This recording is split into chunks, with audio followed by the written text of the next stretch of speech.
Hello and welcome to Fire and Ice.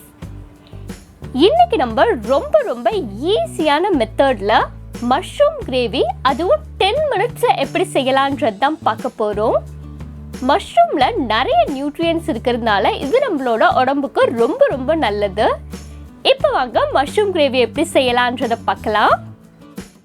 இந்த mushroom gravy செய்யறதுக்காக நான் 200 கிராம் மஷ்ரூம் எடுத்திருக்கேன். இதை நான் இந்த மாதிரி நீளமா கட் பண்ணி எடுத்துக்கிறேன். ஒரு பேன்ல 4 ஸ்பூன் எண்ணெய் ஆட் பண்ணிக்கலாம்.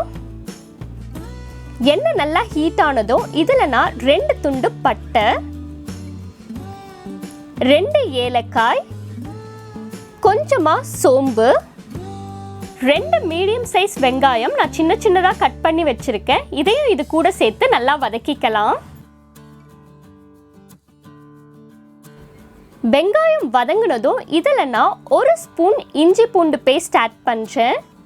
இஞ்சி பூண்டு பேஸ்ட் பச்சை வாசனை போகிற வரைக்கும் இதை நம்ம வதக்கிக்கலாம்.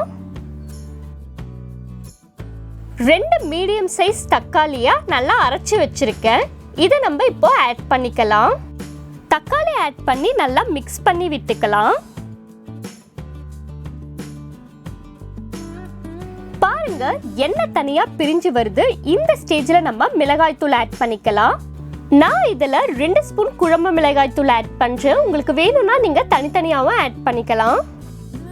இதுல நான் 1/2 ஸ்பூன் அளவுக்கு தனி மிளகாய் தூள் ஆட் பண்றேன். கொஞ்சம் காரம் அதிகமா வேணும்ன்றதுக்காக. உங்களுக்கு வேண்டாம்னா நீங்க இதை ஸ்கிப் பண்ணிடலாம்.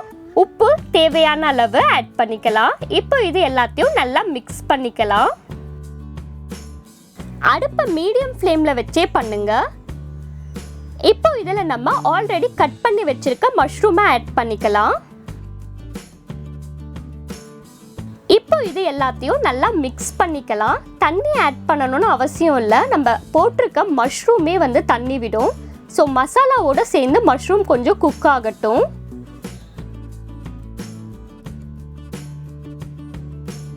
இப்போ நான் இதில் 3/4 கப் தண்ணி ஆட் பண்ணுறேன்.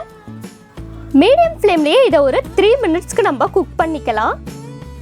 ஃபைனலாக இதில் நம்ம 1/2 ஸ்பூன் கரம் மசாலா, கொஞ்சமாக கசூரி மெத்தி ஆட் பண்ணி மிக்ஸ் பண்ணிக்கலாம். கசூரி மெத்தி ஆப்ஷனல் தான், வேணும்னா நீங்கள் ஆட் பண்ணிக்கோங்க.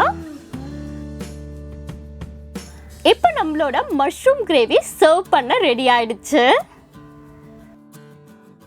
இந்த மஷ்ரூம் கிரேவியை நம்ம தோசை, சப்பாத்தி அப்படின்னு எதுக்கு வேணாலும் வச்சு சாப்பிடலாம். ரொம்ப டேஸ்டியாக இருக்கும். இதை நீங்கள் வீட்டில் ட்ரை பண்ணி பாருங்க.